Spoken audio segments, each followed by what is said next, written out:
Hello everyone and welcome back to the channel. Today we're going to have a first look at Prehistoric Kingdom, which launched a couple of days ago into early access. It was its official kind of like early access launch on Steam.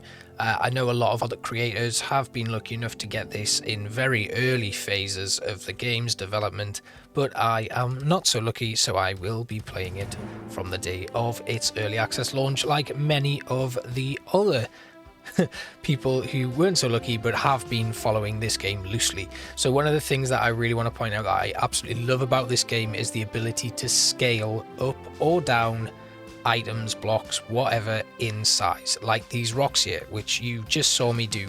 It just makes things a lot easier when you're going to be like developing a large structure like this, that you need to do a lot of like terrain painting and things, and you can just resize things as you go. And I think that's just a fantastic idea, and it makes this decoration process a lot quicker and a lot easier. When I'm doing this sort of things in something like Planet Zoo, it seems to take forever, and this is just such a really good quality of life improvement. And you can see where they've taken inspiration from games like Planet Zoo, all of the other sort of like simulation and tycoon games or what have you, and just made like various little adjustments to the models that they already use. And I think it's just really nice to see games of this like nature kind of using that as an inspiration and then advancing those specific game mechanics. I just thought that was a really cool idea. It just makes a lot of stuff easier. And they also have a really good modular building tool. Obviously, combining that with the size, you'd be able to reduce your clipping by resizing certain objects to remove the clipping aspect of things. And it just makes things so much easier. And yeah, that was something that I've really had a lot of fun playing around with. Obviously, it also means that they can actually do things with like a very limited number of blocks. Like we only have, what, 14 rocks or something here. I didn't stop to count them. I'm too busy doing stuff. But yeah, you can recolor all of these. So you can change colors of every single item in the game by the looks of things from what I've played around with. You can change the colors, you can change the sizes. It means that you can get by with a very limited footprint when it comes to the amount of objects that are available to use. And that's something, again, that I think is incredible, because not having a great number of items, you actually cut down on the actual footprint that it would have on your system. So if you're running the game on like an older model of computer or whatever, you're not using as many assets and stuff, and the game doesn't have to handle and load as many assets. It just changes the colors of those textures, which is really good as well. So the habitat we're building today, we are playing in sandbox mode, by the way, so we have unlimited resources at our disposal, and all of the dinosaurs that are currently in the game are unlocked in sandbox mode. You can adjust sandbox mode on the fly, so you can enable money and things like that whenever you want, which is really useful as well. There is also a career mode, but at the moment there are only currently 3 locations available: Spain, Great Britain and Costa Rica. We are in a British one because I'm British, but that's about it. But again, more locations will be added in the future, and there's a lot of development to be done with the game still, so it's really exciting to see what they come out with. And I'm just really pleased that we're finally able to play some sort of build of the game. Would I recommend you get it now at full price? I would probably say only if you are super interested in it and have a lot of faith in the project itself, like me. Other than that, it's very like, you know, there are bugs, there are save game issues and a few other bits and pieces. So while it's nice to jump in and play around with, I wouldn't recommend investing like a large chunk of time in it, just in case something was to go wrong. Next thing I want to talk about is the terraforming tools, which are very, very good, very accurate and very nice to use. I do a lot of terrain painting in Planet Zoo, and using the kind of like adjusting the intensity of those brushes and the opacity gives you some nice blends, but in here they dial it right up. Blending different terrain paintings together and things is so smooth and it looks incredible. Like when you really want to get like a little bit of frost on a patch of gravel or something, it's just minuscule adjustments, but it is so detailed. They've really put a lot of effort into making sure that like terrain painting aspect of things is really well done, and like props to the developers of the game for doing that, because that terrain painting tool can be so useful to like flesh out a build and make it look like a really well put together and well painted canvas. And having like really accurate and really detailed tools like that you can just do a brush across is brilliant. We're moving on to building our little waterfall here. Another great thing is the waterfall features, there are only 2 of them, which is not so good, but these ones don't have like a spout. Like, again, I'm going to keep making comparisons to Planet Zoo because the 2 are very similar. So with Planet Zoo, when you put down those special effects, they have that little spout where the special effect would be emitting from. And that can be very difficult to hide sometimes without actually reducing the amount of water that's coming out of the special effect. And yeah, that's something that I always have trouble with. Here, it's just the water that you place down. There's no spout, nothing that needs to be hidden. You just need to get your angles right and make sure it actually sits in with the rest of the environment very well. The water also looks great. One problem I have had though is when I adjust the size of this water, the texture doesn't stretch very well at all. So you're better off just putting in loads of these and stacking them up to get a desired effect for water. I did do a couple a little bit further on when we extend this water feature all the way around. Like obviously it follows a stream and carries on going down a little river to get to like some further watering holes as you get further into this habitat. I did experiment with it and I left it in just so you kind of get an idea of the fact that it doesn't particularly look very good. What else do I need to talk about? I should probably tell you that this is the Pachyrhinosaurus habitat that we're creating. They're basically woolly rhinos, and that's really cool.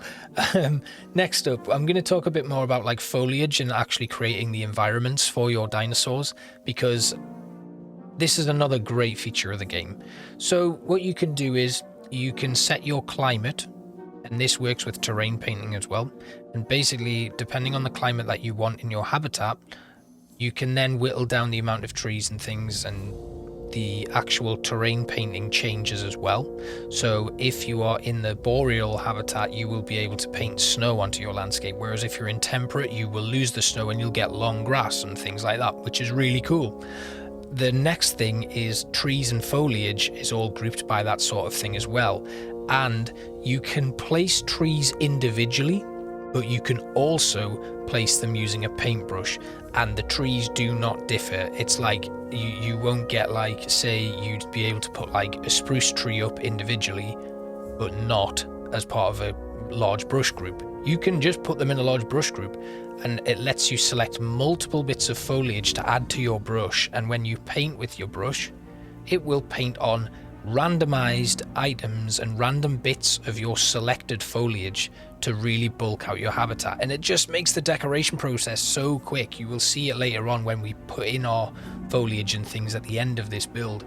And I just think some of the stuff that they've thought about to kind of advance the mechanics of these games is really, really good. And it's certainly shown a lot of promise as a game for me personally. And I'm really looking forward to seeing what they come out with in future. Hopefully there'll be more dinosaurs. Hopefully there'll be staff. Like the kind of staff and guest enrichment sort of thing has not been fleshed out yet. There are a couple of vendors and things, and the way that guests interact with the park itself, there's very minimal. They kind of just come in and walk around. Speaking of guest pathing and paths in particular, the pathing system here is brilliant. Really well thought out and really simple.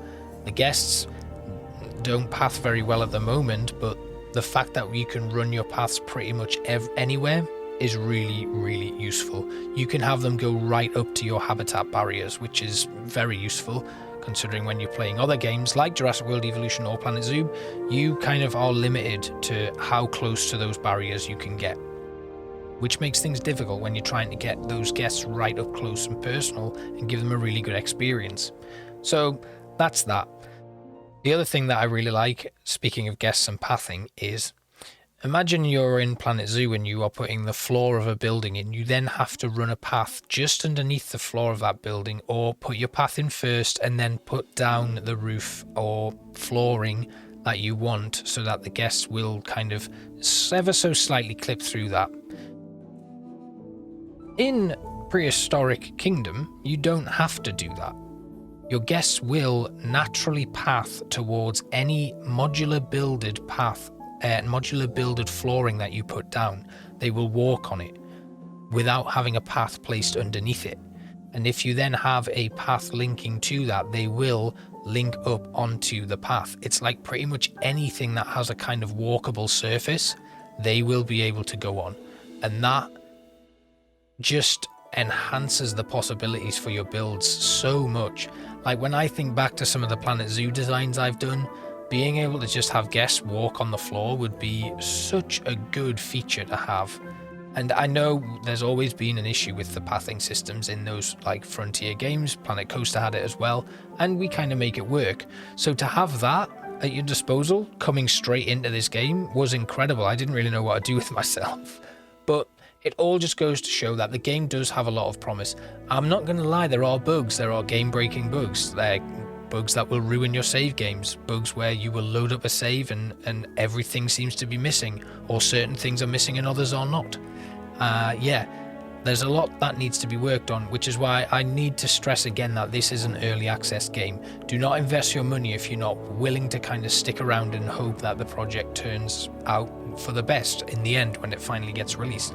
Also at the same time, don't just go for it and expect it to be amazing from the off. It's not. It's very basic, it's very bare bones.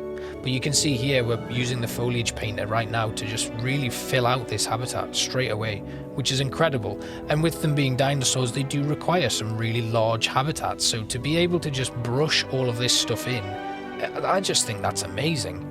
And it's such a useful tool because you can also, imagine I've put in a tree here that I don't want. I can actually just remove that specific tree with my brush. So I can go in, highlight the trees that I want to get rid of, use the remove tool, and it will only delete those trees from these patches that I've put in place. Very good, very useful. You have your stock enrichment items and your feeders and things that you can put in, and all of your dinosaurs will have various wants, needs, and fulfillment things, very much the same way as the dinosaurs in Jurassic World Evolution do, or the animals in Planet Zoo do. Our Pachyrhinosaurus, they need a lot of space, so we've given them a really large habitat. There is a dinosaur encyclopedia type thing, but it has not been enabled in the game yet. You can see it, it is in the UI, but attempting to access it does not actually do anything at all. We're just putting the path in, which again is super simple, very easy to do and move around, and then I'm going to call this habitat finished. And the last thing I do is link it up to the main entrance of this park, which you will have maybe seen in the background, but it is the stock entrance that all is applied to kind of any sort of game that you start, whether it's the tutorial, which is in the game, but it is not much of a tutorial. It would be nice to see that expanded kind of imminently so that people have a better grasp on the tools that are available without having to rely on prior knowledge. If you haven't played any games like this before, I wouldn't recommend using this one as your first one. There's a lot to learn, and unless you have previous experience in other games like this, you're not going to get a good experience from it. So here's our finished habitat. We're just looking at our Pachyrhinosaurus here. One of them has just taken a very large dump.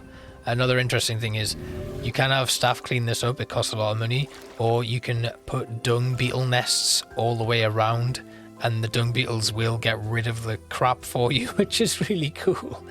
But yeah, I love the way the game looks. I think the dinosaur animations are pretty good too. The dinosaur noises are also pretty good, and the environments just look superb. Like the detail on those textures and the detail on the ground and stuff is incredible. Obviously, the bigger you make sort of items and things, the more like difficult it is to render those blocks, and the textures do kind of suffer if you make them super big. So it's a difficult balance to strike, but you can do it.